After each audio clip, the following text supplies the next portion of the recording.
Om Swastiastu, Assalamualaikum warahmatullahi wabarakatuh. Salam Namo Buddhaya, salam kebajikan untuk kita semua. Semoga kita semua diberkati. Selamat malam, kembali bersama saya Jero Balian Healer, atau nama asli saya Jero Gede Sarjana, yang mana saya merupakan salah satu balian atau tabib atau paranormal yang mengobati penyakit medis non medis. Seperti biasa ingin berbagi bersama saudara-saudaraku semua tentang banyak hal. Selain saya melakukan pengobatan, saya juga memberikan tuntunan rohani atau bimbingan kepada anak-anak nakal atau saudara-saudaraku yang dalam kebingungan dalam menjalani hidupnya, ataupun ada masalah tapi belum mendapatkan solusi. Puji syukur kehadapan Tuhan Yang Maha Esa, saya diberikan restu, izin dan juga tugas untuk melakukan hal itu ya. Jadi mungkin orang bertanya-tanya, kenapa Jero Balian Healer mengatakan bisa mengobati segala macam penyakit ya. Jadi itu bahasa simpelnya ya. Jadi bisa saya jabarkan begini. Saya terlahir dengan anugerah. Jadi dari kecil banyak orang-orang spiritual, orang-orang tua mengatakan bahwa anak ini membawa senjata banyak sekali gitu. Jadi dulu saya tidak paham senjata apa yang saya bawa. Sampai akhirnya saya paham bahwa di tangan saya ini, di seluruh jari saya ini berisi senjata gitu.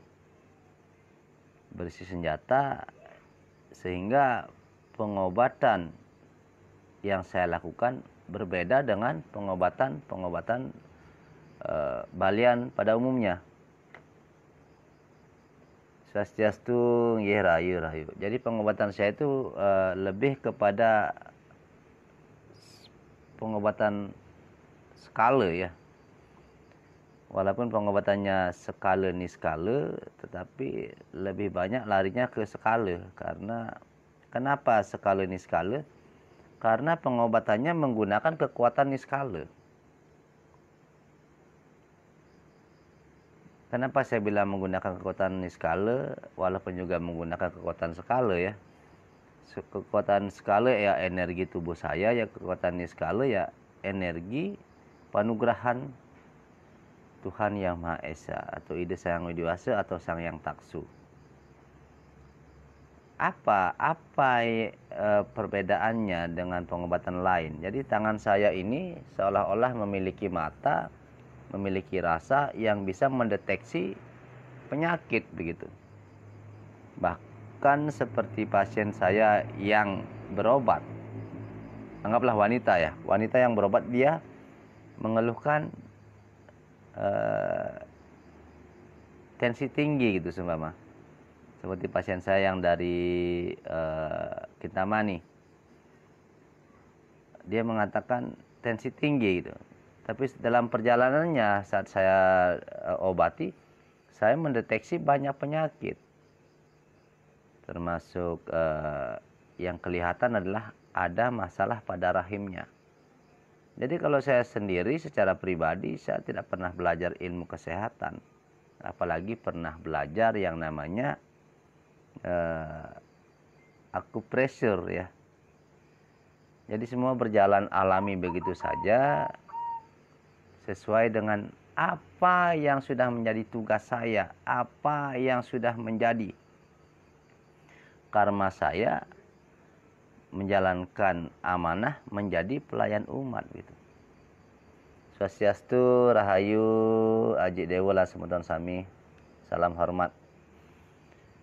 Jadi begitu, jika ada yang bertanya kepada saya, bagaimana Pak Jero kok bisa tahu Nah, saya pun tidak tahu ya, bahkan pengobatan saya, mungkin wanita-wanita yang sudah pernah saya obati, pengobatan saya ini di totalitas.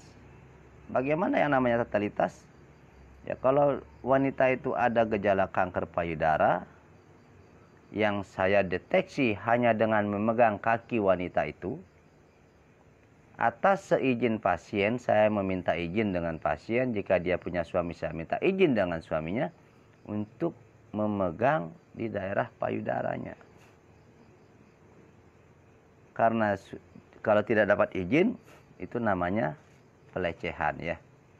Tetapi saya di sini yang misinya adalah menyelamatkan sang pasien, menyelamatkan satu orang pasien, seorang wanita, itu artinya membahagiakan suaminya, membahagiakan seluruh keluarganya. Jadi di saat saya melakukan pengobatan, saya hanya fokus mengobati begitu. Dan tentunya tanpa lepas dari SOP. Apa itu SOP? Yaitu tidak lepas dari yang namanya komunikasi. Saya sangat menghargai setiap pasien yang datang, dan saya juga melakukan pengobatan dalam hal apapun, tetap saja saya melakukan komunikasi. Setelah berkomunikasi dan setelah mendeteksi penyakit, baru saya jelaskan, Bu atau Pak, ini sudah terjadi penyumbatan seperti ini. Jika dibiarkan akan terjadi pengkristalan. Jika sudah terjadi pengkristalan, jika yang mengkristal itu adalah gula, maka akan bisa diamputasi. Kalau itu adalah asam urat, Anda akan menderita dan tubuh Anda akan mulai merubah dirinya menjadi bengkok gitu ya. Tentunya jika sudah terjadi banyak penyumbatan, hal utama yang nanti akan terkena imbas itu adalah jantung. Karena fungsi utama jantung adalah memompa, mengalirkan peredaran darah ya. Jadi kenapa Pak Jero berani mengatakan bisa mengobati segala macam penyakit? Karena apa dan teknik pengobatan yang Pak Jero lakukan itu adalah membuka penyumbatan yang ada di seluruh tubuh.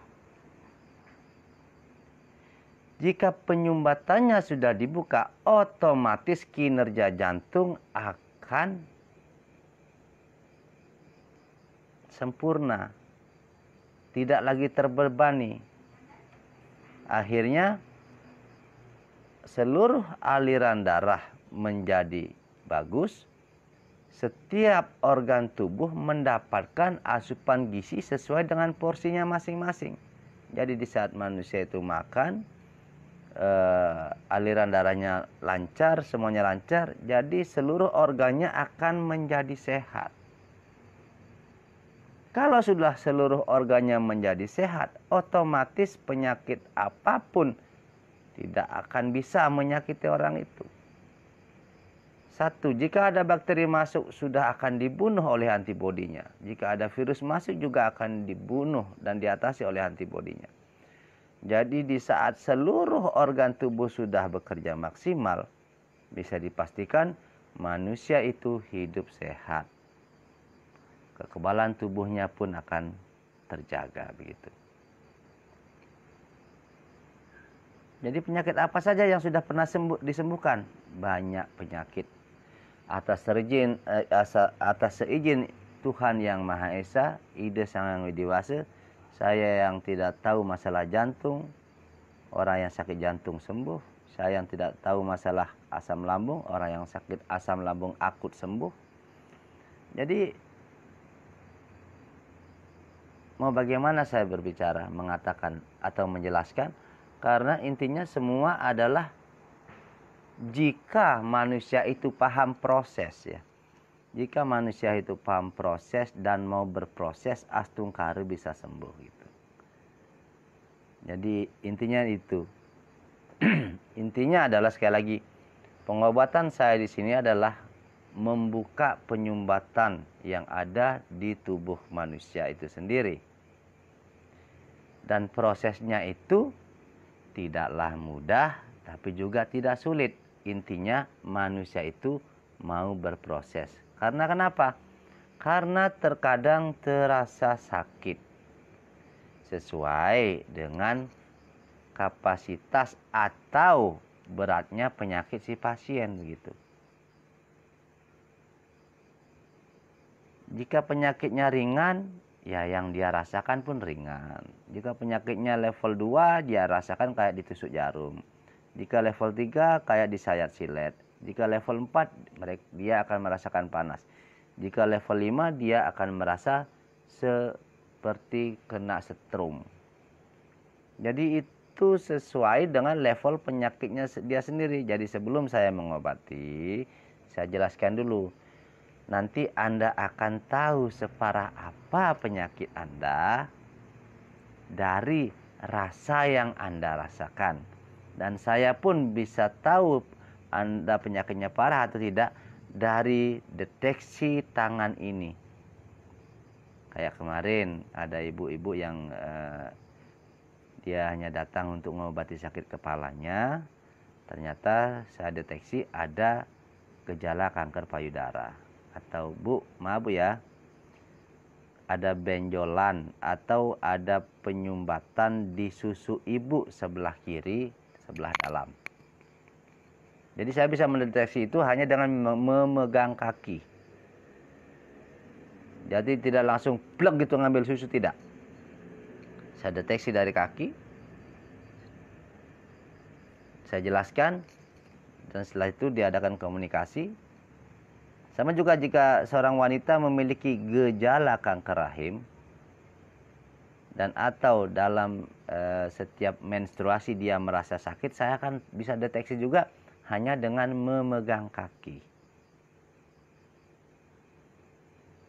Begitu juga jika seseorang ada gejala vertigo, saya juga bisa tahu hanya dengan memegang kaki. Jika orang itu ada depresi, masalah perut,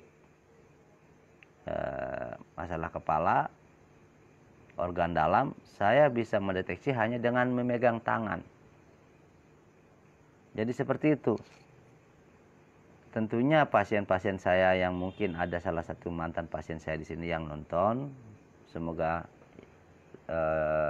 disembuhkan ya. Saya juga manusia biasa, saya hanya menjadi botol kosong atau gelas kosong yang semuanya berdasarkan permohonan dalam mengobati. Bagi yang sembuh, berterima kasihlah kepada Tuhan Yang Maha Esa. Bagi yang belum sembuh, berproseslah. Karena setiap hal butuh proses. Ada yang hanya 3 kali sudah sembuh, ada yang 4 kali baru sembuh. Bahkan kemarin John Spender, tamu dari Australia yang sudah 9 tahun di Bali, keliling Bali berusaha berobat karena seluruh tubuhnya kaku, bahkan sampai alat kelaminnya tidak berfungsi maksimal. Akhirnya Astungkare sembuh setelah 30 kali terapi. Sebenarnya sih tidak sampai segitu. Cuma karena tamunya tidak ingin di stop pengobatannya, karena dia mungkin 9 tahun sakit itu mungkin sudah bikin dia trauma. Jadi dia terus meminta dan meminta. Dia bilang, tolong datang setiap 2 hari. Setiap 2 hari saya ke sana. Bahkan saya mundur 1 hari aja dia tidak mau.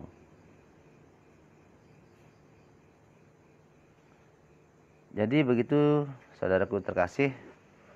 Om Swastiastu, Wayan Pasak Aditya, mantap semeton, mantap suhu. Bisa mengobati segala macam penyakit, tapi bisa sembuh enggak?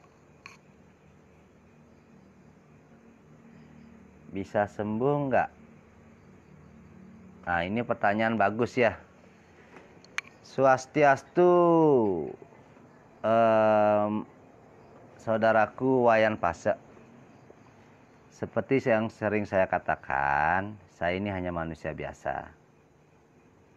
Jika Anda mau berproses dan yakin dengan adanya Tuhan Yang Maha Esa dan meyakini pengobatan saya, tidak perlu sampai menunggu sembuh. Cukup lakukan sekali pengobatan. Jika tidak ada perubahan, jangan datang lagi.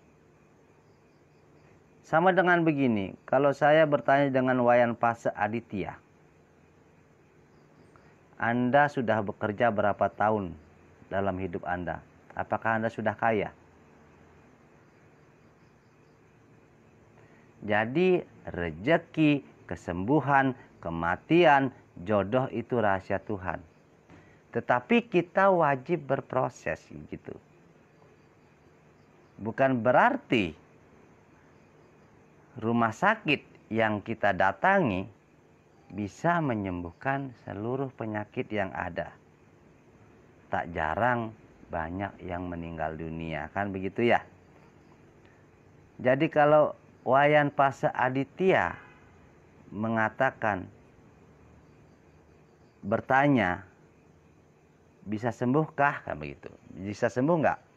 Sekali lagi, saya ini seorang Balian. Kalau Anda orang Bali ngerti apa itu Balian. Balian itu tidak belajar kalau seperti saya.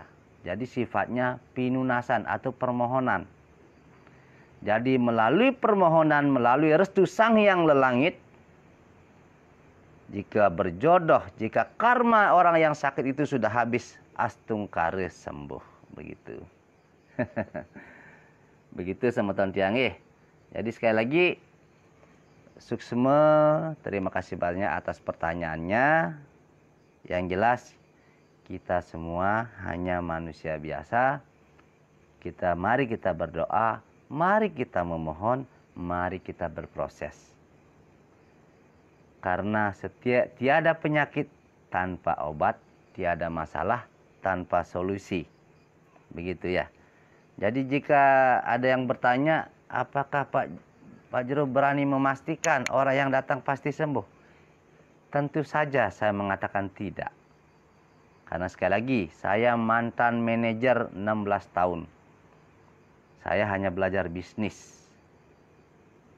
Ya, saya tidak pernah belajar pengobatan.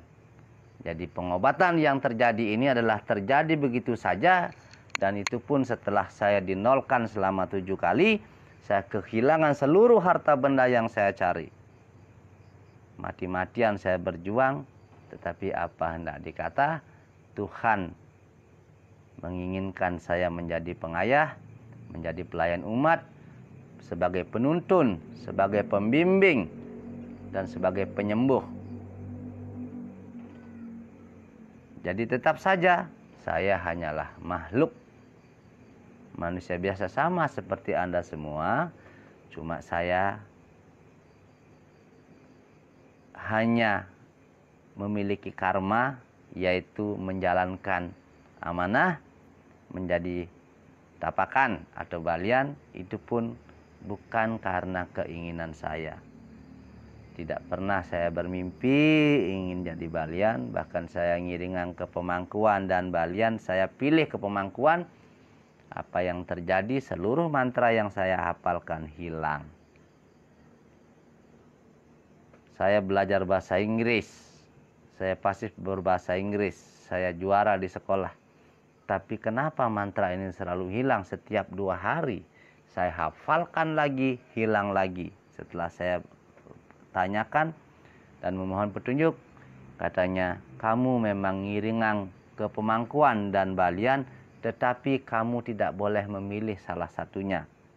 Kepemangkuanmu bukan untuk ngamongin pura, tetapi untuk ring gedong suci saja. Ngantebang, Banten yang dibawa oleh pasien. Dan kamu wajib menjadi balian karena kamu terlahir dengan panugrahan dan tidak semua orang di dunia ini terlahir dengan panugrahan. Sehingga kamu wajib menjadi balian. Itulah petunjuk yang saya dapatkan. Tetap saja saya yang tidak begitu yakin, tidak begitu percaya dengan hal itu, terus melawan arus. Bahkan saya dinolkan yang ke-6 pun saya masih maju. Sampai akhirnya saya dinolkan yang ke-7, akhirnya saya nyerah. Artinya saya memang harus menjalankan amanah sebagai seorang tapakan, yaitu sebagai seorang penuntun bagi mereka yang ingin dituntun, seorang pembimbing bagi mereka yang ingin dibimbing, dan sebagai penyembuh bagi mereka yang ingin dan meyakini serta ingin disembuhkan. Jadi sekali lagi, mohon maaf, memang saya selalu mengatakan saya bisa mengobati segala macam penyakit, tetapi saya tidak pernah mengatakan saya bisa menyembuhkan segala penyakit ya. Karena antara balian dan pasien ada Tuhan. Itu yang pertama. Yang kedua, ada kerjasama. Biar tidak nanti saya mengatakan kamu tidak boleh ini, kamu tidak boleh makan itu, tapi pasien melanggar. Di saat tidak sembuh, jangan nyalahin saya. Kan begitu. Jadi dalam segala hal, usaha dan apapun, itu harus ada kerjasama. Jadi seperti itu ya, saudaraku terkasih. Mohon maaf jika ada salah-salah kata. Intinya saya hanya ingin berbagi. Dan tak lupa saya ingin mengajak saudaraku semua untuk belajar menyayangi diri sendiri. Peduli dengan diri sendiri. Dengan cara apa? Minum minuman sehat. Minum minuman herbal. Saya selalu nge-share minum air jahe isi serai. Dan sekarang saya minum susu. Kenapa? Bukan untuk bersombong ria, tetapi ingin mengajak agar semua umat lebih memahami betapa pentingnya menjaga kesehatan ya. Lihat wajah saya, lihat umur saya 43 tahun, tetapi masih seperti 34 tahun. Asik. Salam sehat semeton.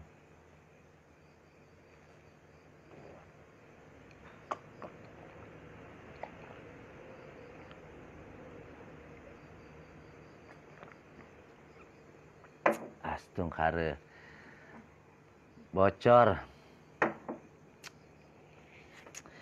Jadi sekali lagi ya, saya ingin sedikit membuka wawasan kita semua ya.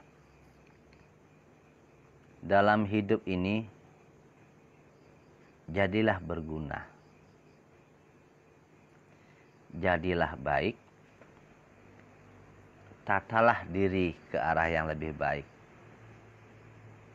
Jangan menjadi penilai, jadilah bagian dari penyempurna. Jika saudaramu salah, jangan disalahkan, tapi diingatkan. Sekali lagi ingat, jika Anda merasa benar, jangan sombong. Itu baru merasa kan, belum tentu Anda benar. Bahkan jika Anda benar pun tidak boleh Anda menginjak yang salah. Jika di saat Anda benar Anda menginjak yang salah, bagaimana jika saat ini Anda yang salah? Apakah Anda mau diinjak? Jadi artinya manusia adalah tempatnya salah dan lupa. Di saat Anda benar, jadilah bijaksana, jadilah dewasa, jadilah pengayom, tuntunlah yang salah. Jika saat ini Anda salah, jangan putus asa, jangan menyalahkan diri sendiri, tetapi tatalah diri. Tatalah diri ke arah yang lebih baik. Karena ibumu di saat mengandungmu, ada ribuan doa di sana. Ya Tuhan, semoga anakku menjadi anak yang berbakti, yang berguna bagi nusa dan bangsa.